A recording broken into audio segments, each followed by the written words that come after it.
Hello, students. Professor Stevenson here again. Welcome to a busy end of the week. You all did some excellent discussing, and I'll talk about that in a minute. And then you wrote your draft of your teaching philosophies. So awesome. I want to talk about the teaching philosophies a little bit before I get into the discussion. First of all, I thought you all had really solid first drafts. A lot of my comments, and one of the big things I saw was about precision more than anything. I tried my best to be an awesome writing teacher and explain all my comments so that you understand where I was coming from and could make choices about changing the document based on what I wrote. Teaching philosophies are often roadmaps for the things that you kind of hold on to in your teaching. And then they become really useful documents as you are on the job market in any capacity. So if you're looking for a new job or, just kind of shopping it around in an interview, they also become really helpful documents if your department has to put together year-end evaluations. They're helpful documents for teaching awards as well.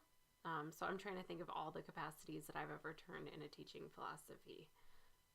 And so if I didn't hear from, I guess I never asked that, but an interesting thing would be to think about how many of you have ever put this document together. The first time, I think I said this before, the first time I put this document together, it wasn't a great document.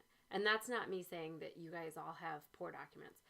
They're drafts of documents, but that's the thing that I was looking at is precision.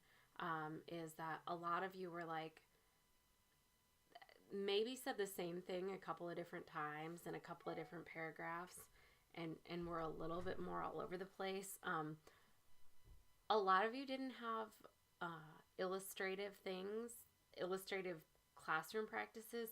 So as much as teaching philosophies are about things that you believe and adhere to and theoretical documents or philosophical documents, I don't want you to get caught up in the fact that it's a teaching philosophy.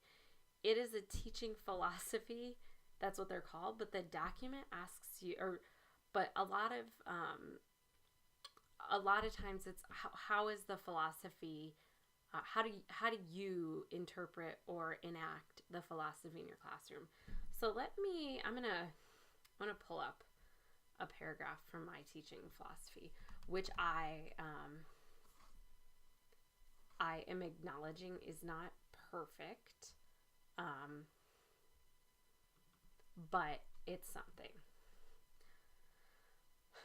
So here's a paragraph. In my writing and rhetoric classes, the major projects that students produce are long-form argumentative contributions via composition in written, visual, or multimodal formats.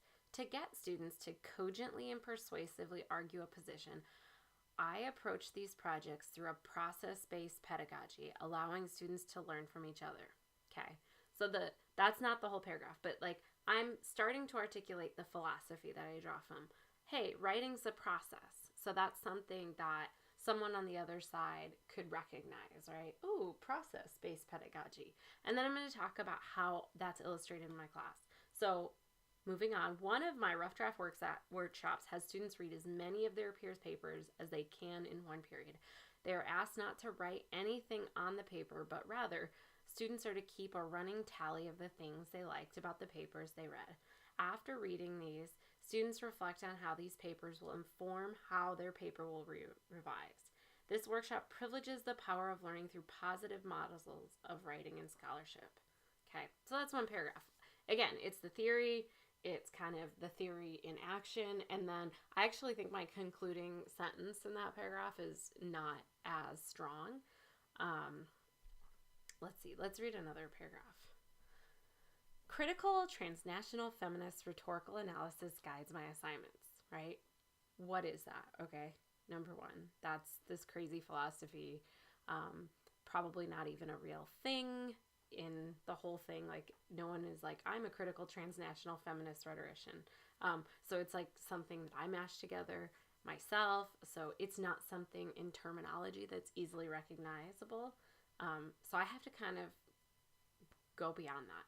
Beyond understanding basic concepts of rhetoric and writing, students in my course take away a critical understanding of the rhetorical situation to include not just audience, author, and text, but also social location, privilege, and power.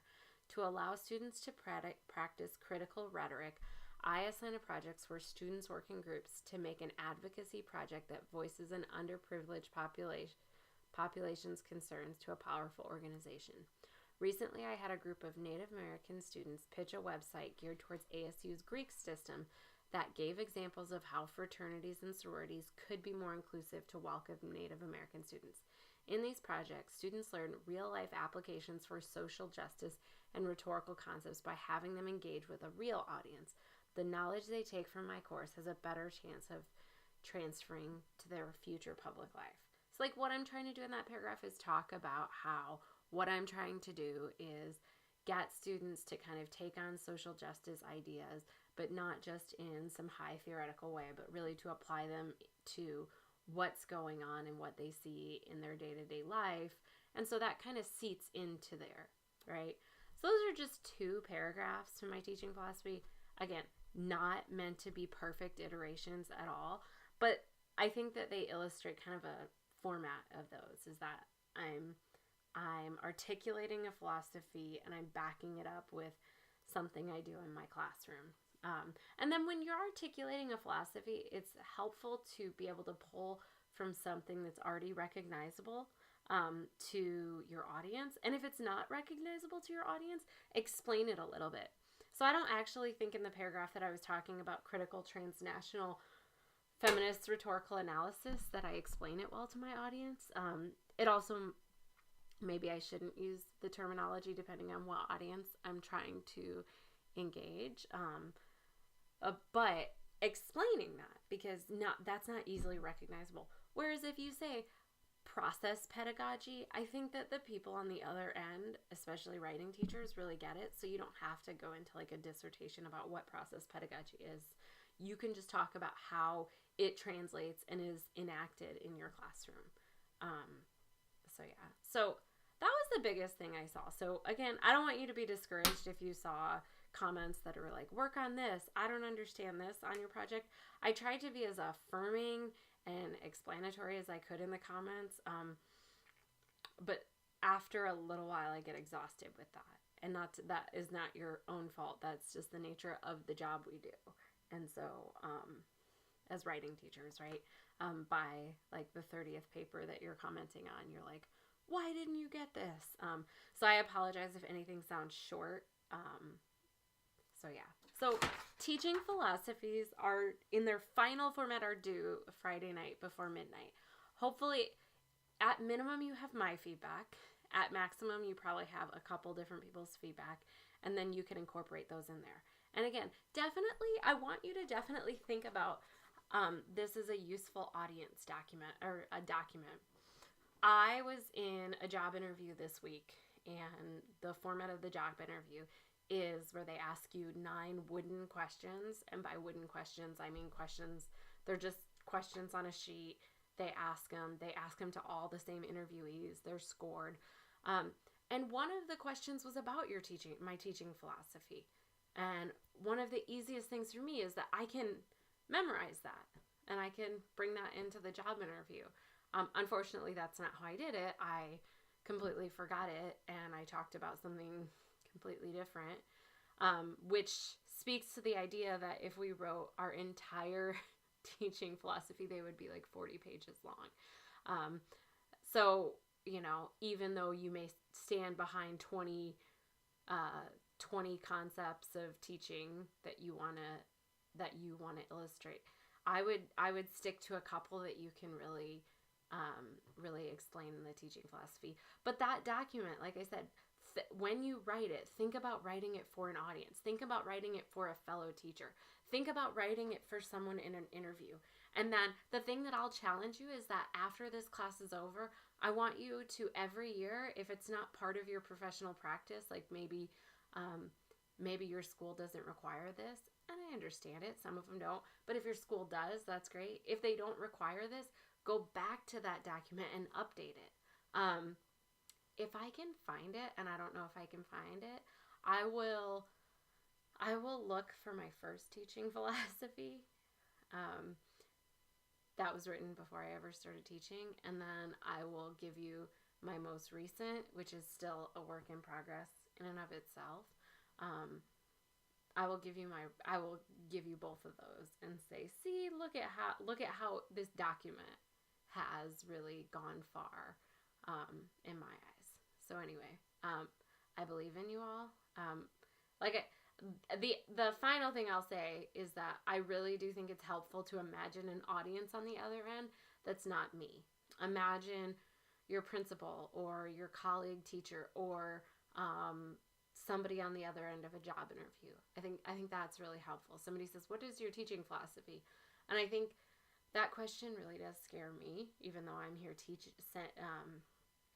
teaching you guys to write a teaching philosophy, because I think that my teaching philosophy is massive and hard to explain in a couple of pages or in a 5-minute question at an interview.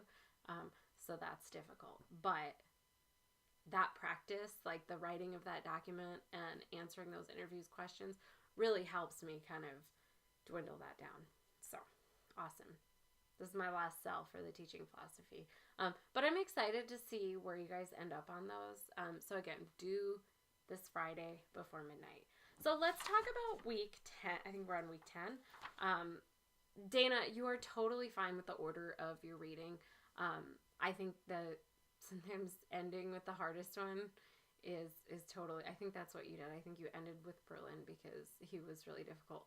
His writing is really difficult, but the concepts that he's talking about, it's because he's bringing in like Marxist philosophy and stuff. The concepts that he's talking about, I think you all kind of dialed it down to like no classroom is free from ideology, and a lot of people kind of really took into that liberated consciousness thing. A lot of you wrote about that. So I think you guys really got the gist of it. It's just that his writing is very like of the 90s academic, which is difficult.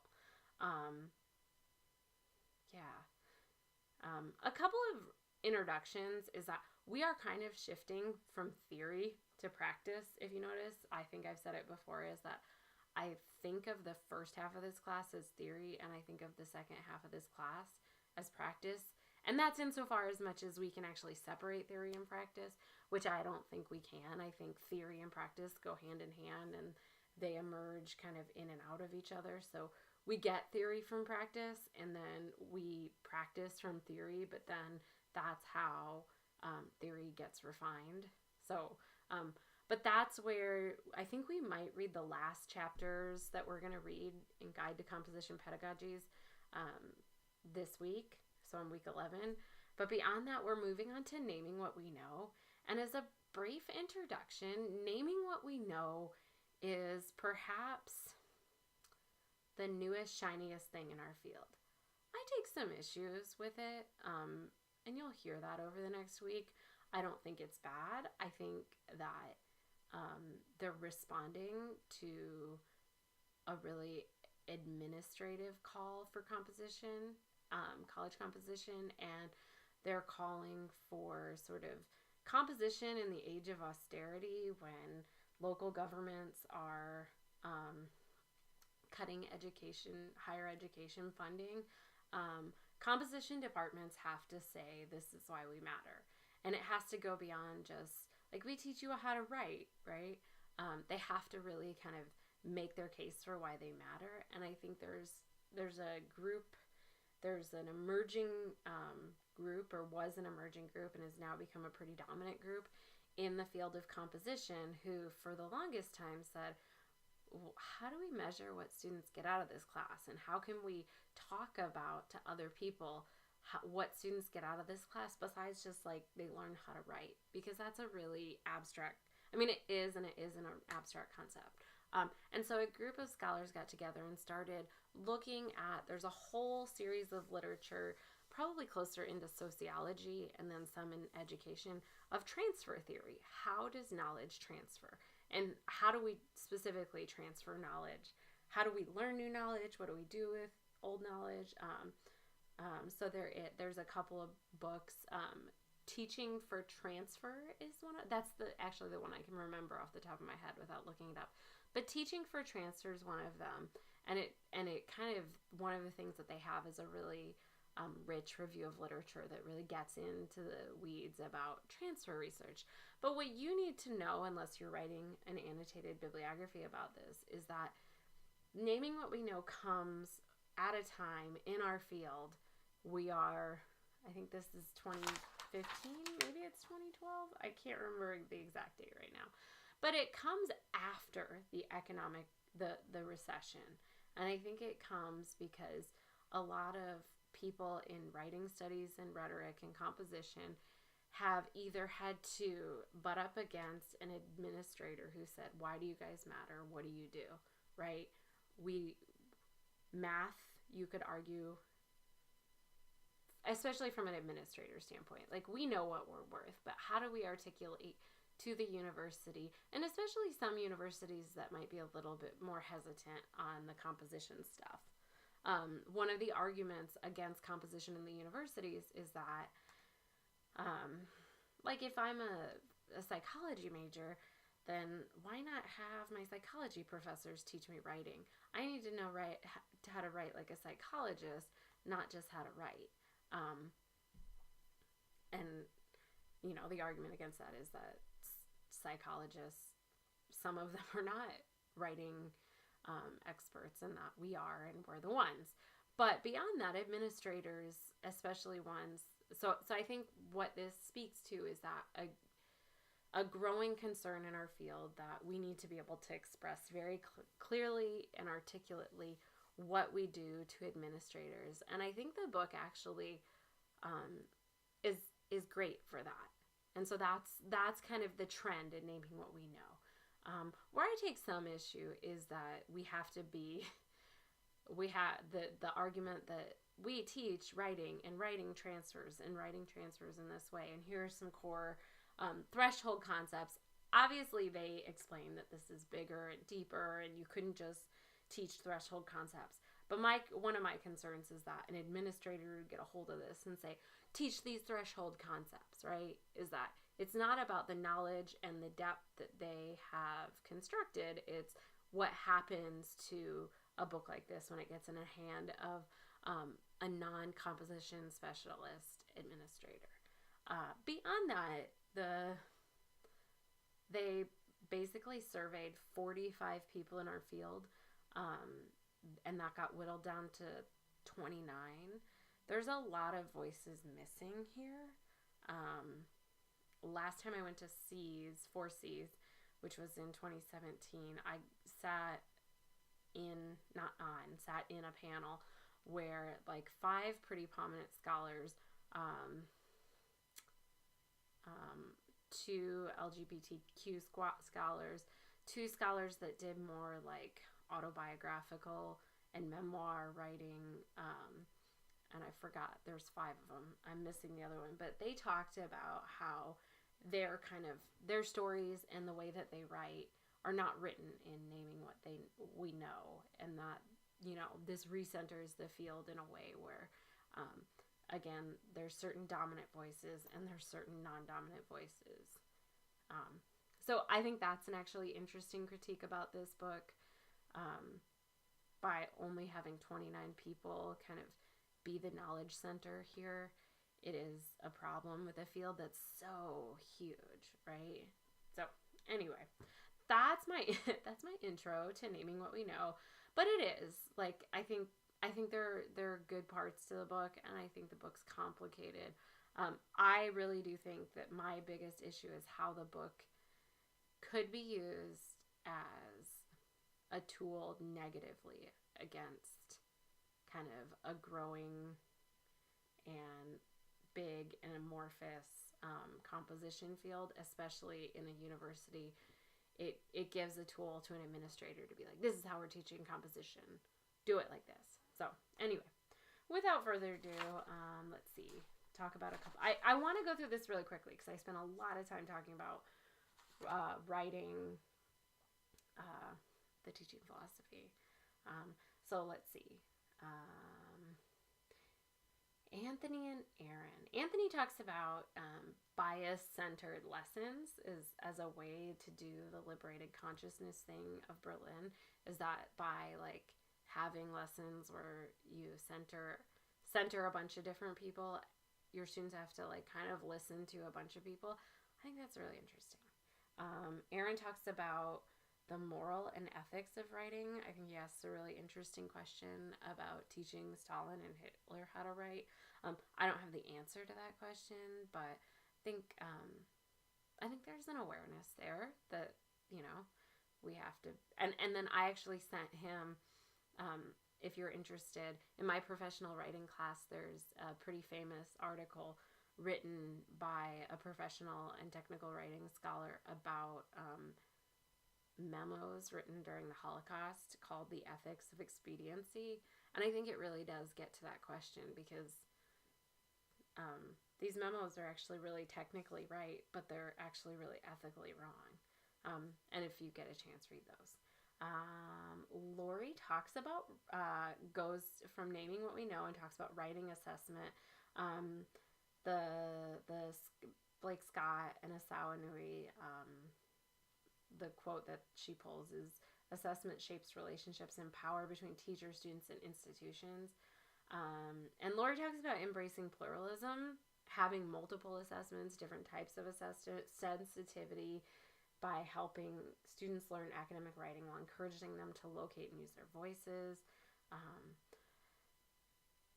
The critique of the research paper gave Austin an existential crisis. I'm sorry. Michelle kind of also, she didn't say she had an existential crisis, but one of the big takeaways from the research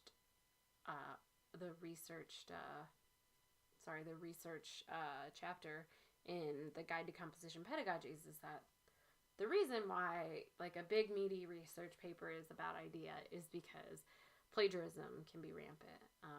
And I think both of them were like, but hey, wait, can we teach research papers still? And you totally can. I think that I think there's a time and a place for a research paper. So I think what I told both of them was like, hey, you do not have to remake the wheel, and every semester you learn a little bit more as a teacher, but it might be a good opportunity to try something different. So who is it? Let's see. Never mind. So, you know, there are a lot, like, I think that my big thing with research papers is I like, and you guys will see it because it's in your class, or, you know, we're working on it. I like the annotated bibliography. I actually really like it in composition courses because you can get a really technical research paper and students have to do a bunch of research, and then you can make them do something cool with that research. So you could make them make a board game, right? Do an annotated bibliography on pirates and then make a board game.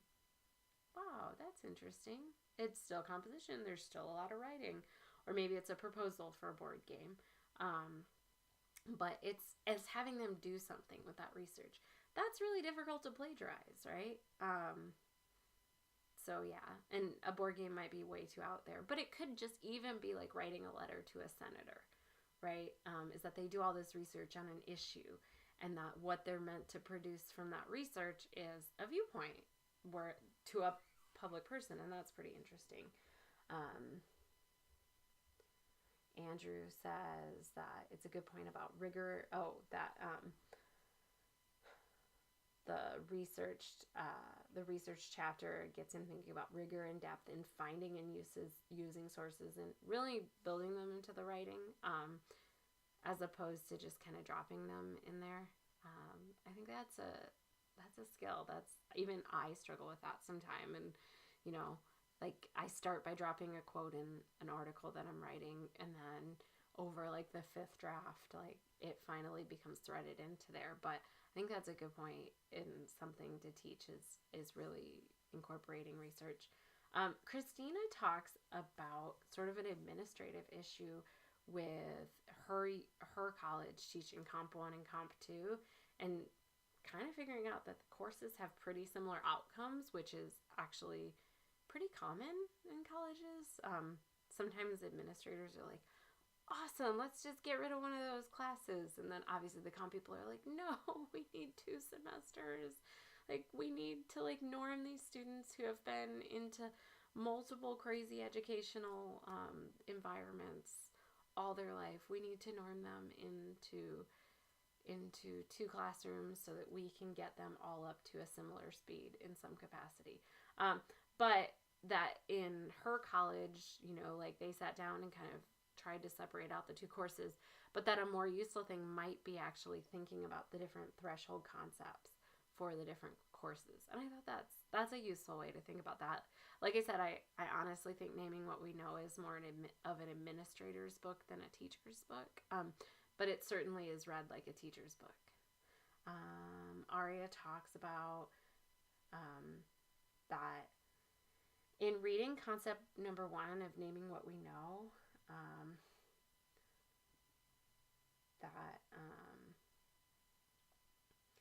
that the hard thing about teaching college composition is that you have to create your own curriculum, and that this can be challenge and thought-provoking, and really you have to really question yourself.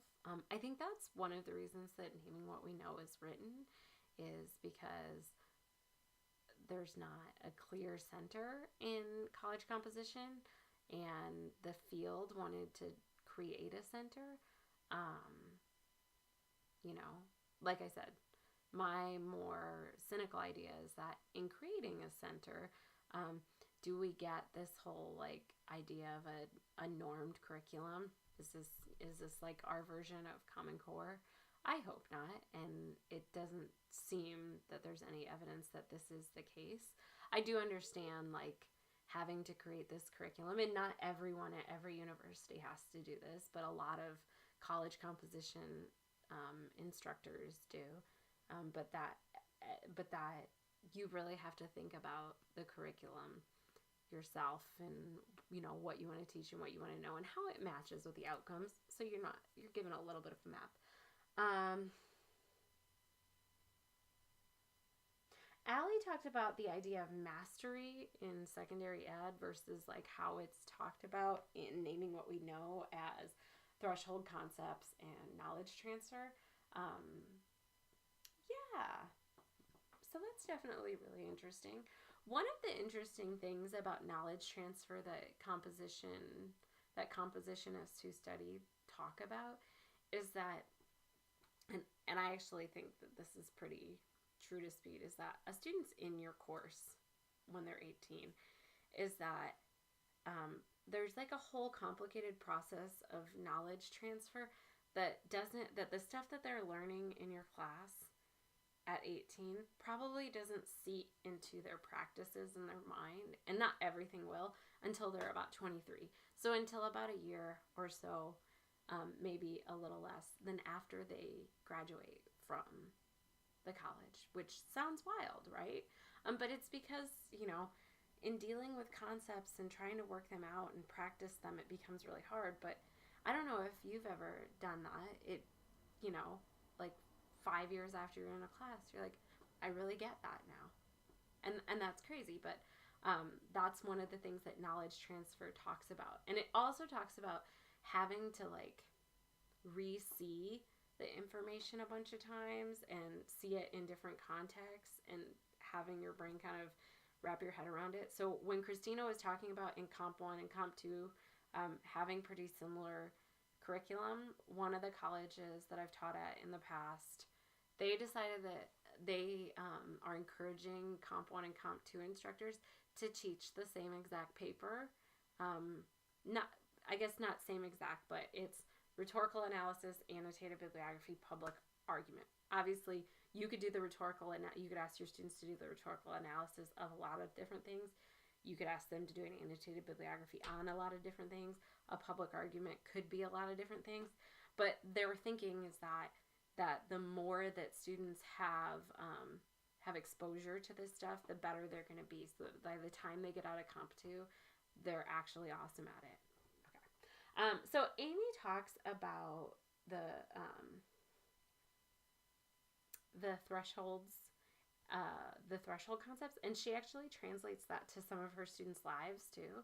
Is that we're forgetting that whether you're in secondary or post-secondary ed, so you're in high school or you're in undergrad, you're like, those are pretty formative and transitionary positions in your life.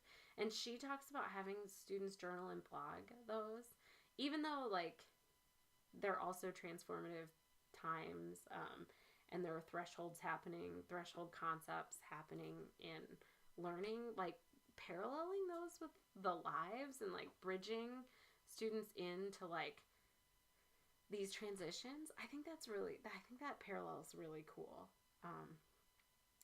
Ashley talks about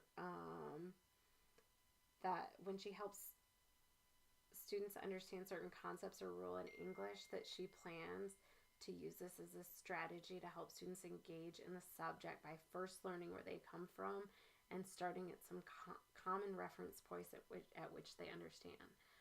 So I think that's really interesting. Is one of the things, like themed classes become really popular because if you all start with a reference point, like we're gonna start with the theme of like history or something, or we're gonna start with the theme of, we're all gonna be really, one of my dissertation committee members was just talking about how he was teaching like freshman comp, and he had students do the theme was the Vietnam War, and I was like, wow, that's really interesting, because like in 2017 students are pretty far from the Vietnam War, but they all kind of like, that's that shared concept. Another strategy to do this is to like structure your class around like university or college issues. So it could be that you're like having students like learn about things on the campus as they're there, so that there are some commonalities, and that as you're learning this, it's not just that this person's writing about this and this person's writing about this and everyone's kind of all over the place. So yeah. So awesome discussion. I apologize if I'm being long-winded, but I really wanted to kind of give you an overview comment on the teaching philosophies. Obviously, there's more specific comments on there. Like I said, I don't want you to be nervous about the teaching philosophies after what I said. I think you all have done a fine job in a draft. I'd like to see you go back in, everyone, to see you go back in and see if you can clarify some things that myself and your classmates asked you to clarify, and then turn in a final. Do I think that this final needs to be 100% perfect and the teaching philosophy that you're ready to, that hill that you're ready to die on? Absolutely not. I would like this to be a snapshot of your teaching at this point. I also wanted to say that don't be afraid to bring in some of the concepts that we've been talking about in here. Process-based pedagogy, genre writing, research writing, rhetoric, which nobody really wanted to talk about rhetoric. That's fine. Feminist pedagogy. What else?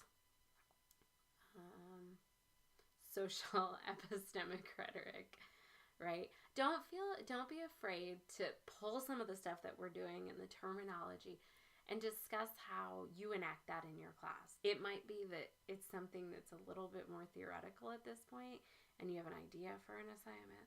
That's fine. It might be a stretch to map some of the new ideas, like we're talking about process-based pedagogy, and you might not be like, we do like 20 drafts, and you might not be like way into it right now, but you can talk about how you do it a little bit. So anyway, very awesome week, and I am looking forward to next week. Take care.